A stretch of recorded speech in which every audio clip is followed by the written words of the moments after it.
Okay, so here again one more addition I am adding. Maybe it will come as a separate video series also, like importance of each day. Okay, because UPSC started asking like which is like this language day, which is some other handloom day. This all came in 23 prelims, 2023 prelims, like August 7th is handloom day, something like that. One statement was there. So I thought to teach you this also. Maybe like this in editorial we'll include it, or maybe a separate series where each day like what is its specialty we'll do. August 8th I took as the first thing to explain to you, because many things happened on August 8th. Many historical events happened on August 8th. Like if you see, Mahatma Gandhi launched the Quit India movement. Okay, so Quit India movement 1942 August 8th.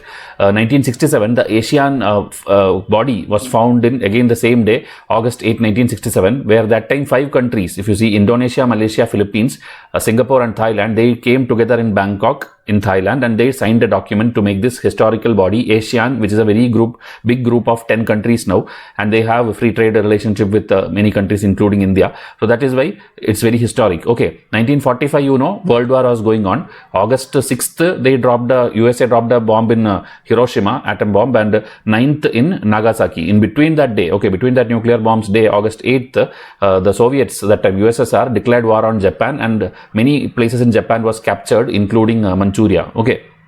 So again, if you see the term global warming, which we keep telling now, it's a very common term, but first time ever it came in newspaper on 1975 August 8. Okay, so these are GK fact, which maybe in other exams also it will help you. I found it interesting, so that's why in very quick time, like 1 minute it will take to explain these things. I mean, I'm not going to explain this, just give you these pointers. And in 1994, Israel and Jordan in the Middle East, those countries which were like having tensions, they opened the first road link. Okay, and many other things are there. I took only what I felt important in UPSC perspective. There are many other things, like many USA presidents resigned on this particular day, and something was declared on this day, but I didn't find it important for UPSC. Okay, like many things are there, British related history and all, many things are there. So this is the new edition. Tell me in comment section how you liked it.